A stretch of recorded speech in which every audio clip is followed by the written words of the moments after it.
தமிழ்நாடு அரசு திராவிட மாடல் அரசு என்று கொள்கையை முன்வைத்து இது ஒரு பெரியாரிய கொள்கையை ஏற்றுக்கொண்ட அரசாக இருக்கிறது.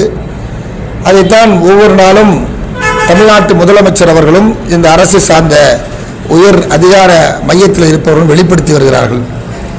எங்களுடைய கோரிக்கை என்னவென்றால், பெரியார் முன்வைத்த வகுப்புவாத பிரதிநிதித்துவம் என்கிற அடிப்படையில் அனைத்து சாதியினருக்குமான ஒரு பிரதிநிதித்துவம் வேண்டும், அவரவருடைய எண்ணிக்கைக்கு ஏற்ப வேணும்.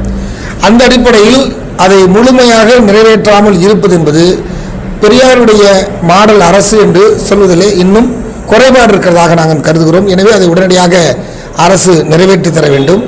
பட்டியல் கிறித்தவர்கள், அதிலும் குறிப்பாக பெரும்பான்மையான எண்ணிக்கையாக இருக்கக்கூடிய கிறித்தவ பறையர்களுடைய வாழ்வாதாரம் என்பது மிகவும் மோசமான நிலையில் இருக்கிறது. அரசியல், பொருளாதாரம், சமூக வேலைவாய்ப்பு உள்ளிட்ட பல நிலைகளில் அவர்கள் பின்தங்கி இருக்கிறார்கள். எனவே அவர்களுக்கான இடஒதுக்கீட்டை உடனடியாக உறுதி செய்ய வேண்டிய பொறுப்பு இந்த அரசுக்கு இருக்கிறது.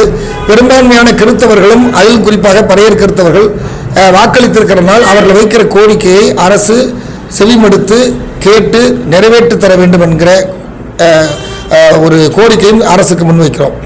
இந்த வக்பு சட்டத்திற்கு அடிப்படையில் உயர்நீதிமன்றம் சென்று இன்றைக்கு தமிழ்நாடு அரசு வழக்கு பதிவு செய்து உச்சநீதிமன்றத்தில் வழக்கு வக்பு திருத்த சட்டத்தில் உச்சநீதிமன்றம் சென்று பதிவு செய்து ஒரு இடைக்காலத்திற்கான தீர்ப்பை பெற்றிருப்பது வரவேற்கத்தக்கது.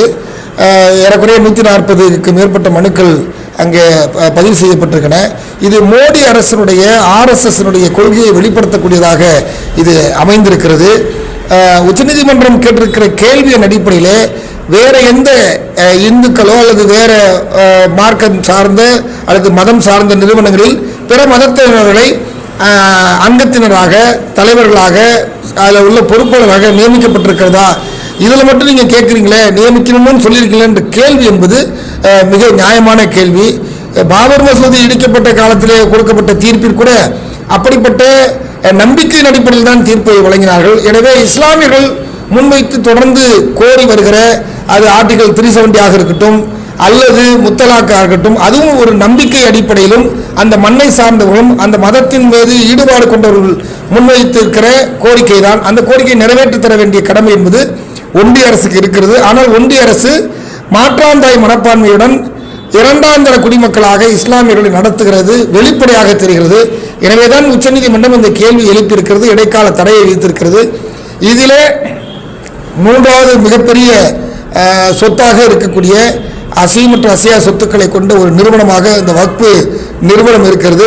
இந்த சொத்துக்களை அரசு சாராத பிற தனிநபர்கள் அதை ஆக்கிரமிப்பு செய்து அதை தன்வசப்படுத்துவதற்காக உருவாக்கப்பட்டிருக்கிறது என்கிற ஐயம் எழுப்பப்பட்டிருக்கிறது. இதற்கு தீர்வு ஒன்றிய அரசால், மோடி அரசால் முழுமையாக தீர்வளிக்க முடியவில்லை. அது பாராளுமன்ற கூட்டுக்குழு நடவடிக்கையில் விசாரணைக்கு முன்வைக்கப்பட்ட பிறகும் திமுக உள்ளிட்ட பல எதிர்க்கட்சிகள் அதில் தங்களுடைய கருத்துக்களை முன்வைத்த போது அந்த கருத்துக்கள் மீது எந்த விதமான விவாதத்தையும் முன்வைக்காமல், கேட்டுக்கொள்ளாமல் தாண்டோண்டித்தனமாக அதிகாரம் கையில் இருக்கிறது என்கிற அடிப்படையில் இன்றைக்கு அந்த முடிவை எடுத்திருக்கிறார்கள். இதற்கு உரிய பதிலை நீதிமன்றம் தரும், மக்கள் தருவார்கள் என்கிற நம்பிக்கை எங்களுக்கு இருக்கிறது. எனவே உடனடியாக இந்த அரசு இது குறித்து உரிய நடவடிக்கை எடுக்க வேண்டும் என்கிறதையும் நாங்கள் இந்த அடிப்படையிலே கோரிக்கையாக அரசுக்கு முன்வைத்திருக்கிறோம். சட்டமன்ற தேர்தலில் பாஜகவும் அதிமுகவும் கூட்டணி இருக்கு. இதை இது திருமணம் வரலாற்று பிழை செஞ்சிருக்குது அதிமுக அப்படின்னு சொல்லி சொல்லியிருக்காரு. உங்களுடைய கருத்து? உண்மையிலே தான் இப்பொழுது கடந்த 2 தேர்தலிலும் அதிமுக என்பது கடந்த குறிப்பாக நாடாளுமன்ற தேர்தலில் பாஜக இல்லாமல் நின்றாங்க. அது அந்த கட்சியை 5ஆக உடைச்சது அமித்ஷா தான். எனவே எங்களுக்கு ஷாக்கள் எதிரி அல்ல, எந்த பாயோ எந்த இஸ்லாமியர் எதிர்க்கல்ல. ஆனால் எங்களுக்கு அமித்ஷாவுடைய கோட்பாடும் கொள்கையும் அரசியலும் தான் எதிரானது. இது RSSனுடைய அரசியல் சித்தாந்தத்தை வெளிப்படுத்தக்கூடியதாக இருக்கிறது. எனவே உடனடியாக அதிமுக அரசு இந்த கூட்டணி முடிவை மறுபரிசீலனை செய்ய வேண்டிய தேவை இருக்கிறது என்று நாங்கள் இன்னும் நம்புகிறோம். அந்த நம்பிக்கைக்கு பாத்திரமாக அவர்கள் இல்லை என்றால் அதிமுக என்கிற கட்சியே இனி தமிழ்நாட்டில் இல்லை என்கிற நிலையைத்தான் இன்றைக்கு பாஜக உருவாக்கும். தமிழ்நாடு மட்டுமல்ல, இந்தியாவில் பல மாநிலங்களில் இப்படித்தான் மெல்ல மெல்ல அந்த பிராந்தியத்தினுடைய அந்த தேசிய இனங்களிலே செல்வாக்குமிக்க கட்சிகளை இயக்கங்களை சிதறடித்திருக்கிறார்கள், நொறுக்கி உடைத்தெறிந்திருக்கிறார்கள், ஆட்சி கட்டிந்து இறக்கி இருக்கிறார்கள். எனவே மிரட்டி பணிய வைக்கக்கூடிய ஒரு அரசியல் சூழ்ச்சியை தந்திரத்தை பாஜக, RSS, இந்துத்துவ சங் பரிவார பாஜக அமைப்பு, மோடி அரசு, அமித்ஷா அரசு இதை செய்கிறது. இதை ஒருபோதும் ஏற்க முடியாது. எனவே தமிழ்நாட்டு மக்கள் ஒருபோதும் பாஜகவை ஏற்க மாட்டார்கள். எனவே அதிமுக மீது இருந்த நம்பிக்கை பாஜகவோடு கூட்டணி வைத்ததனால் ஒரு அவநம்பிக்கை ஏற்படுத்தியிருக்கிறது, நம்பிக்கை இழந்திருக்கிறார்கள். எனவே திமுக என்கிற ஆட்சி அல்லது திருமிகு ஸ்டாலின் அவருடைய ஆட்சி மீது விமர்சனங்கள் இருக்கலாம். ஆனால் இவர்களுடைய நடவடிக்கை மீண்டும் திமுகவை ஆட்சிக்கு கொண்டு வரக்கூடிய ஒரு சூழலைத்தான் இவர்கள் உருவாக்குகிறார்கள் என்பதுதான் யதார்த்தமான உண்மை. உண்மையிலேயே திமுக வீழ்த்த வேண்டும் என்று அதிமுக நினைத்தால் பாஜகவோடு கூட்டணி வைத்தால் வர முடியாது. கூட்டணி கணக்குகள் போடுறாங்க. இந்த கட்சி இவ்வளோ % ஓட்டு இருக்கு, பிஜேபிக்கு இவ்வளோ ஓட்டு இருக்கு, அதிமுகவுக்கு இவ்வளோ ஓட்டு இருக்குது, டிடிவிக்கு இவ்வளோ ஓட்டு இருக்குது, தமிழ் மாநில காங்கிரஸுக்கு இவ்வளோ ஓட்டு இருக்கு, திமுகவுக்கு இவ்வளோ ஓட்டு இருக்கு, இவங்களெல்லாம் வச்சு சேர்த்து நம்ம இந்த கூட்டணி கணக்கில் இத்தனை % ஓட்டு வாங்கினா வெற்றி பெற்று நினைக்கிறான். கூட்டணி கூட்டு கணக்கு என்பது வேறு, கூட்டணி கொள்கை கணக்கு என்பது வேறு. எனவே பாஜகவோடு கூட்டணி சேர்கிற இந்த இயக்கங்களுடைய கூட்டணி என்பது மக்களால் நிராகரிக்கப்பட்ட கூட்டணி என்பது கடந்த காலத்தில் தெளிவாக மக்கள் வாக்களித்து உறுதியளித்திருக்கிறார்கள். எனவே இந்த தேர்தலிலும் அதுதான் நடக்கும் என்பது எந்த விதமான மாற்று கருத்தும் இல்லை. மூன்றாவதாக ஒரு அணி அல்லது மூன்றாவதாக ஒரு சக்தி உருவாவதற்கான ஒரு வாய்ப்பையும் இந்த தேர்தல் உருவாகி இருக்கிறது. நாம் தமிழர் கட்சி போன்ற கட்சி பாஜகவோடு அணி சேர்ப்பதற்கான முயற்சி நடக்கிறது. அது அதிமுக கூட்டணியின் தலைமையிலான கூட்டணியில் இடம்பெறுவதாக சொல்லப்பட்டாலும் நாம் தமிழர் கட்சி ஒருபோதும் அந்த அரசியலை முன்னெடுக்க கூடாது. பெரியார் அல்லது திராவிடம் குறித்து அவர்கள் விமர்சனம் வைக்கிறார்கள், அதற்கு நாங்கள் உரிய பதிலை தருகிறோம். ஆனால் இந்த இடையில் பாஜகவுக்கும் பாஜகவுடைய அரசியலுக்கும் வலதுசாரி அரசியலுக்கு இடம் கொடுத்து விடக்கூடாது என்பதையும் இந்த நேரத்தில் நாங்கள் தீர்க்கமாக தமிழ்நாட்டு மக்களுக்கும் அரசியலுக்கும் அரசியல் கட்சிகளுக்கும் இந்த செய்தியை சொல்ல விரும்புகிறோம். தேர்தல் நெருங்கி வர நேரத்தில் இப்போ இந்த ஈடி ரைடு விடுறாங்க. குறிப்பாக திருச்சியில் வந்து அமைச்சர் KN வீட்டுக்கு அந்த ரைடு வந்திருக்குது.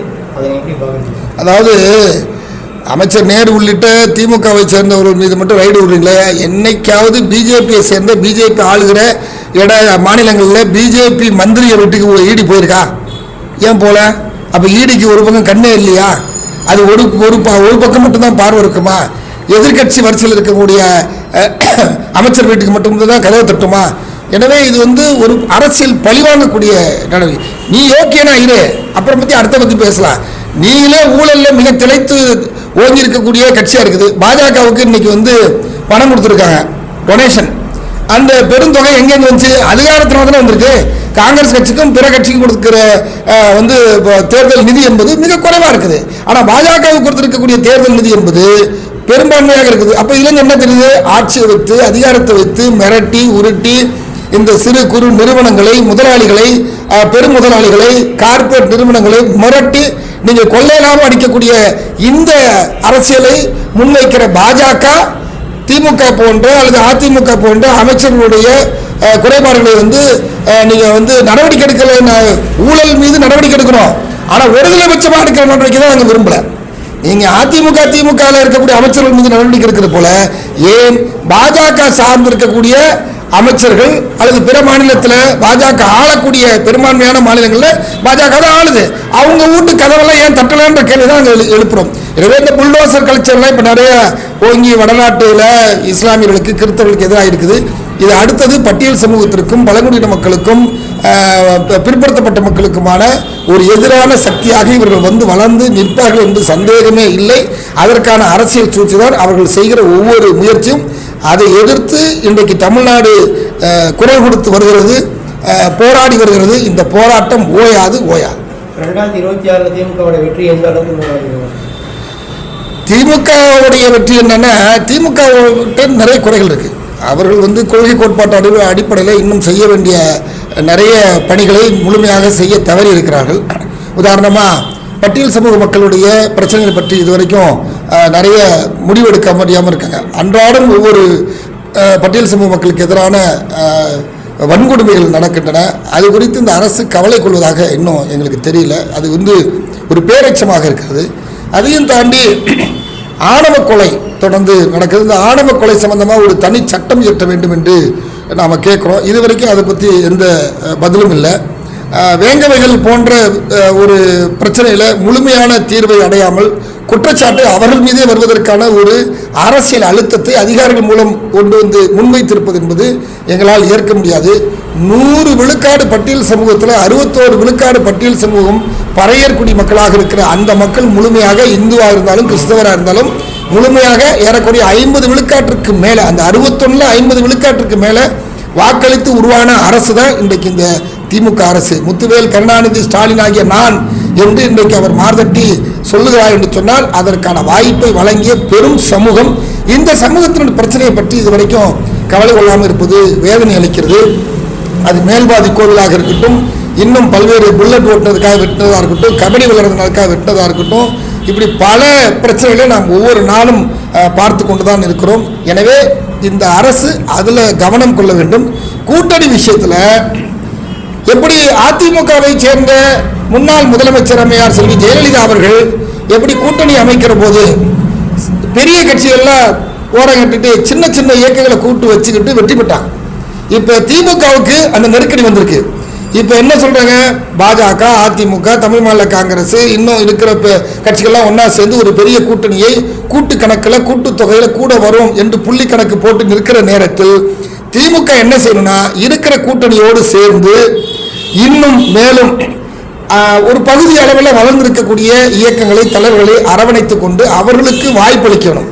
இப்போ அவர் தனியரசு, அவர் தமிழ்முன் அன்சாரி, கருணாசு, நம்ம புதுக்கோட்டையில் கூட KM ஷரீஃபு, தமிழ் புலிகள் அமைப்பை சேர்ந்த நாகை திருவள்ளுவன், தமிழர் ஆட்சி கழகம் SR பாண்டியன், எங்கள் அமைப்பு, இந்த மாதிரி இருக்கக்கூடிய அமைப்புகளை அவங்க அரவணைச்சு குறைந்தபட்சம் அவர்களுக்கான மரியாதை என்ன, அவர்களுக்கான பங்களிப்பு என்ன என்பதை யோசித்து முடிவெடுத்தால் இந்த ஒரு 1000, அதாவது குறிப்பாக 60-70 ஓட்டிலிருந்து 5000 ஓட்டு வரைக்கும் 36 இடங்களில் வெற்றி வாய்ப்பு மாறி இருக்கு. அப்போ இந்த வெற்றி வாய்ப்புனா ஒவ்வொரு தொகுதிக்கும் 2000 ஓட்டுலேருந்து 3000 ஓட்டுலேருந்து 10,000 ஓட்டு 15,000 ஓட்டு வரைக்கும் அதை கிராஸ் பண்ண முடியும் அல்லது மாற்றி அமைக்க முடிய ஒரு வல்லமை கொண்ட இயக்கங்களாக இருக்குது. இப்போ உதாரணம் வச்சுங்களேன், இந்த திருச்சியில் பொறுத்த வரைக்கும் வெள்ளாமை இயக்கம் இருக்குது. இந்த இயக்கம் பார்த்தீங்கன்னா கிறிஸ்தவ மதத்தில் குறிப்பாக ஒரு செல்வாக்குக்குள்ள இயக்கம். இவங்க ஒரு தொகுதிக்கு 2000 ஓட்டுலேருந்து 15,000 ஓட்டுலேருந்து 20,000 ஓட்டு அவங்களால திருப்ப முடியும் அல்லது அவங்க சொல்கிறத கேட்கக்கூடிய குடும்பங்கள் பெற்றிருக்காங்க. இந்த மாதிரி இயக்கங்களுடைய கோரிக்கைகள் இருக்குது நீண்ட காலமாக. இந்த கோரிக்கை நிறைவேற்றுவதன் மூலம் தான் அந்த வாக்குகளை அரசு மீண்டும் ஆட்சிக்கு வருவதற்கு பயன்படுத்த முடியும். அப்போ 1000 ஓட்டில் தோற்றோம், 5000 ஓட்டில் தோற்றோம், 3500 ஓட்டில் தோற்றோம், 50 ஓட்டில் இழுபறில் தோற்றோம் அப்படின்னு இல்லாமல் அப்பாவுக்கு எத்தனை ஓட்டில் ஜெயிச்சாரு, பண்ருட்டி வேல்முறை எத்தனை ஓட்டில் ஜெயிச்சாரு, இது மாதிரி பல தொகுதியை பாருங்க, மிக சொற்ப வாக்குகள்லாம் வெற்றி வாய்ப்பை பெற்றிருக்காங்க, வெற்றி வாய்ப்பை இழந்திருக்காங்க. இந்த கூட்டு எண்ணிக்கையில் அதிமுகவுடைய கூட்டணி, பாஜகவுடைய கூட்டணி ஒரு கணக்கு போட்டிருக்காங்கன்னா அதை திமுக புரிந்து கொண்டு பகுதி சார்ந்த மேற்கு மாவட்டம், தென் மாவட்டம், வட மாவட்டம், மைய மாவட்டம் அப்படின்னு இந்த பகுதி சார்ந்த இடங்களில் யார் செல்வாக்கு மிக்க இயக்கங்களாக மக்கள் செல்வாக்கோடு இருக்கிறார்களோ குறைந்தபட்சம் ஒரு தொகுதியில் 2000 ஓட்டு அவர்களால் திசை திருப்ப முடியும், தன்வசப்படுத்தி வைத்திருக்கிறார்களோ அவர்களை இனம் கண்டு அறிந்து அவர்களுக்கு முக்கியத்துவம் கொடுத்து பிரதிநிதித்துவம் கொடுத்தால் இந்த ஆட்சி மீண்டும் வருவதற்கான வாய்ப்பு இருக்கு. அப்படி இல்லைன்னா நூலிலையில் 1.5% ஆட்சியை பிடிச்ச இதே திமுக அரசு 1.5% ஆன்டி கவர்னன்ஸ் என்று சொல்லக்கூடிய அரசுக்கு எதிரான வாக்குகள் இருக்குது. அந்த வாக்கு வேற யாருக்கும் போனுச்சுன்னா அது இவர்களுக்கு ஒரு பெரிய இழப்பு ஏற்படும். இந்த இழப்பை சரி செய்வதற்கு இவர்கள் அறிவிக்கிற திட்டங்கள் வழியாக உரிய அந்த இடத்தை பெறுவதற்கான முயற்சி செய்ய வேண்டும். அப்படி முயற்சி செய்தால் மட்டும்தான் பலனளிக்கும். இல்லை என்றால் சொற்ப வாக்கு வித்தியாசத்தில் நூலிலையில் ஆட்சியை தவற விடுகிறக்கூடிய வாய்ப்பும் உருவாகக்கூடிய நிலைமை இருக்கிறது என்பதை இந்த யதார்த்தத்தை அரசு திமுக புரிந்து கொள்ள வேண்டும்.